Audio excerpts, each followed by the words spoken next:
আমাদের grand uncle যখন হরিয়ানা থেকে বেরোলো আমার কাকা আর বাবাকে নিয়ে হাবড়াতে একটা ছোট ফ্যাক্টরি করলেন 1954-এ শ্যাম স্টিল ইন্ডাস্ট্রিজ।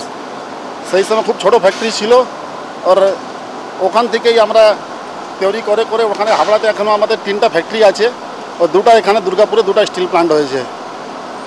তখন আপনাদের টার্নওভার কত ছিল আর আজকে আপনারা কোন জায়গায় দাঁড়িয়ে আছেন? সেই সময় আমাদের টার্নওভার ম্যাক্সিমাম 1 লাখ টাকা বছরে ছিল, এখন কাছাকাছি 800 করোড় আছে আমাদের টার্নওভার বছরে।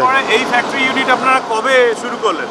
আমাদের 20 একর জমি নিয়ে এখানে প্ল্যান্টটা চালু করেছি। ফার্স্ট আমরা 2000 সালে আমরা ব্যাকওয়ার্ড ইন্টিগ্রেশন প্ল্যান করেছি। ফার্স্টে আমরা রোলিং মিল চালু করেছি, তারপরে SMS বিলেট কাস্টিং, তারপরে স্পঞ্জ আয়রন ইউনিট চালু করেছি। টোটাল তখন ইনভেস্টমেন্ট কত ছিল? কাছাকাছি 100 কোটি টাকার ইনভেস্টমেন্ট। এখানে টোটাল প্রোডাকশন ক্যাপাসিটি কত? এই প্ল্যান্টে আমাদের অনেকভাবে মাল তৈরি হচ্ছে, বিলেট হচ্ছে, সব মিলিয়ে আমাদের কাছাকাছি 1000 টন কাছাকাছি প্রোডাকশন হচ্ছে, বিলেট কিংবা স্পঞ্জ TMT সব মিলিয়ে। মানে 1000 টন পার মান্থ? হ্যাঁ, না ডেলি 1000 টন পার ডে। আচ্ছা, আমাদের নিজেও কনজিউম করে নিচ্ছি, আমার ক্যাপটিভ কনজাম্পশন আছে না। স্পঞ্জকে তৈরি করে আমরা বিলেট তৈরি করে নিচ্ছি, বিলেটকে দিয়ে আমরা TMT তৈরি করছি, ও TMT শুধু আমরা বিক্রি করি। সেটা কতটা প্রোডাকশন হয় ফিনিশ প্রোডাক্ট? কাছাকাছি 400 টন TMT প্রোডাকশন হয়। প্রথমে স্টিল রোলিং মিল চালু হলেও পরে ধীরে ধীরে শুরু হয় ব্যাকওয়ার্ড ইন্টিগ্রেশন প্ল্যান্ট। হেমাটাইট বা আকরিক লোহা, কয়লা এবং সামান্য পরিমাণ ডলোমাইট, এই হলো স্টিল তৈরির বেসিক কাঁচামাল। মৌলিক লোহার পরিমাণ বাড়াতে এই কাঁচামাল থেকেই তৈরি হয় স্পঞ্জ আয়রন। আমরা এখন দাঁড়িয়ে আছি শ্যাম স্টিলের DRI প্ল্যান্টের কন্ট্রোল ইউনিটে। আপনারা এখানে কোন কোন র ম্যাটেরিয়ালগুলো আনছেন এবং সেটা থেকে কীভাবে স্পঞ্জ আয়রন তৈরি করছেন? আমরা মেইনলি DRI জন্য আমরা আয়রন ওরটা নিয়ে আসি ওড়িশা থেকে। ওড়িশায় পার্টিকুলারলি 2-3টে মাইন্স আছে। একটা আছে বিড়লা SL মাইনিং বলে, আর একটা রুংতার আছে আপনার রুংতা মাইন্স, আর ওড়িশা মাইনিং ডেভেলপমেন্ট কর্পোরেশন OMDCর মাইন্স আছে। ওখান থেকে ওরগুলো ফার্স্ট আপনারা আয়রন ওর নিচ্ছেন, আর কি নিচ্ছেন?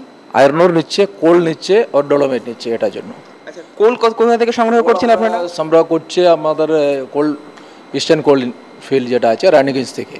আমরা এখন যে জায়গাটা দাঁড়িয়ে আছি সেটা ব্যাকওয়ার্ড ইন্টিগ্রেশন প্ল্যান্ট। আমার বাঁদিকে রয়েছে যে র মেটেরিয়ালগুলো, যেখানে আনবার্নড কোল আর আয়রন ওর আর ডলোমাইট রয়েছে, আর ডান দিকে যেটা রয়েছে সেটা হচ্ছে ক্লিন। এই ক্লিনের ভেতর দিয়ে ওই র মেটেরিয়ালগুলো গিয়ে স্পঞ্জ আয়রন তৈরি করে। স্পঞ্জ আয়রন শুনতে আয়রনের মতো হলেও এটা ছোট ছোট স্টোন চিপের মতো এক ধরনের পদার্থ, যার ভেতরে আয়রন কন্টেন্ট খুব বেশি থাকে, মিনিমাম 80%।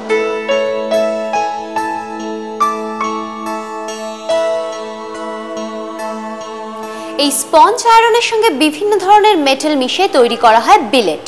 1600 থেকে 1700 ডিগ্রি সেন্টিগ্রেড তাপমাত্রায় উত্তপ্ত লোহা ঢালা হয় স্টিল মেল্টিং শপের লেডেলে। এই স্টিল মেল্টিং শপই হলো ইস্পাত কারখানার হৃৎপিণ্ড। স্পঞ্জ আয়রনটাকে আমরা স্টিল মেল্টিং শপে নিয়ে এসে ইলেকট্রিক ফার্নেসে ওটাকে মেল্ট করা হয়। মেল্ট করার পরে ওটাকে যতটা ফরেন মেটেরিয়ালস আছে ওগুলো সব ডিসকার্ড করে, ও অ্যালয়েসগুলো যতটা as per IS 2830 2831 হিসাবে যা অ্যালয়েসগুলো লাগে সব জিনিস দিয়ে আমরা স্টিল বিলেটটাকে তৈরি করা হয়।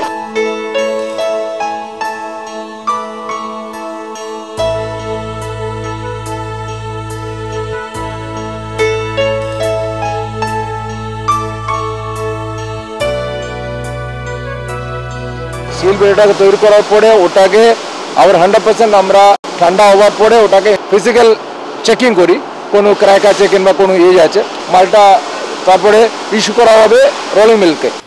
SMS প্ল্যান্ট থেকে বেরিয়ে বিলেট রোলিং মিলের মাধ্যমে পরিণত হয় TMT রডে, যাকে বলা হয় রিবার। 4 ইঞ্চি বাই 4 ইঞ্চি এবং 4 মিটার লম্বা এই বিলেটকে প্রথমে ঢোকানো হয় রিচার্জিং ইউনিটে। 1200 ডিগ্রি সেন্টিগ্রেড তাপমাত্রায় একে নিয়ে যাওয়া হয় রোলিং মিলে। এরপর সেখান থেকে বেরিয়ে আসে 6 থেকে 36 মিলিমিটার সাইজের বিভিন্ন TMT রিবার।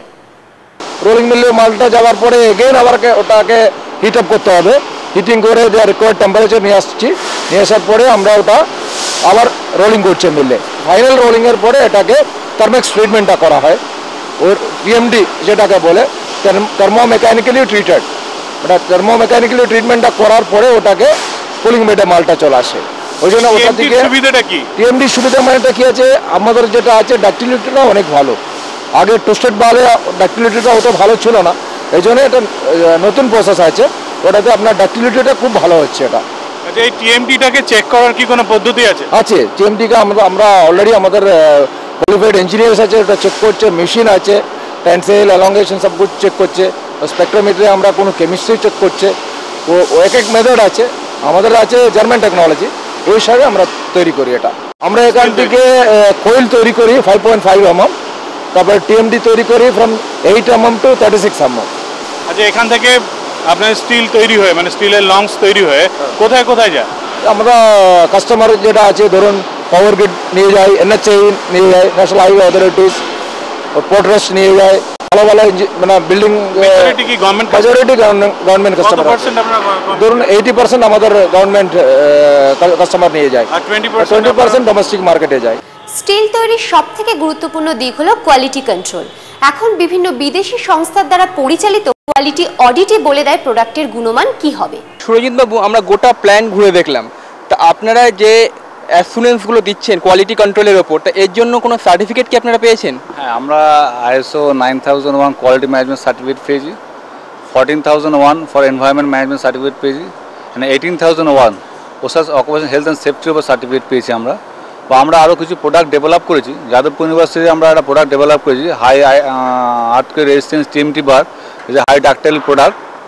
এছাড়া আমরা কানপুর IITর সঙ্গে কিছু প্রোডাক্ট ডেভেলপের কাজকর্ম করছি।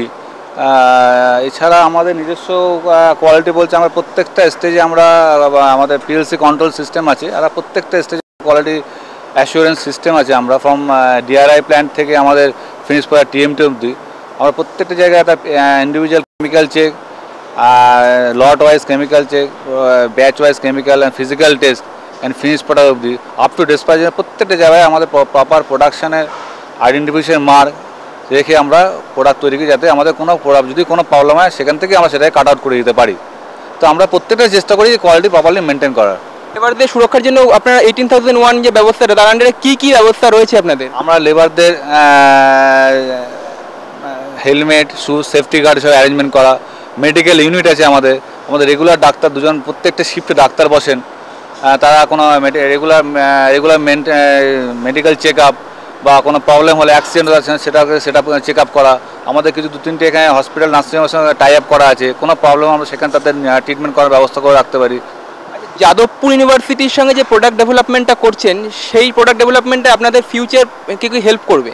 হ্যাঁ, আমরা কিছু হাই প্রোডাক্ট ডেভেলপ তৈরি করার চেষ্টা করেছি ওদের সঙ্গে, যেটা normally earthquake prone zone area use করা যাবে। যেগুলো আমরা বানাচ্ছি এখন নর্মাল টিমটি, সেগুলো সাপোর্ট করবে। তার চেয়ে আরও বেটার কিছু কোয়ালিটি আমরা ডেভেলপ করেছি, সেটা এখন যে প্রোডাক্টটা আমরা তার থেকে অন্তত 25 to 30-40% মোর অ্যাডভান্টেজ দেবে।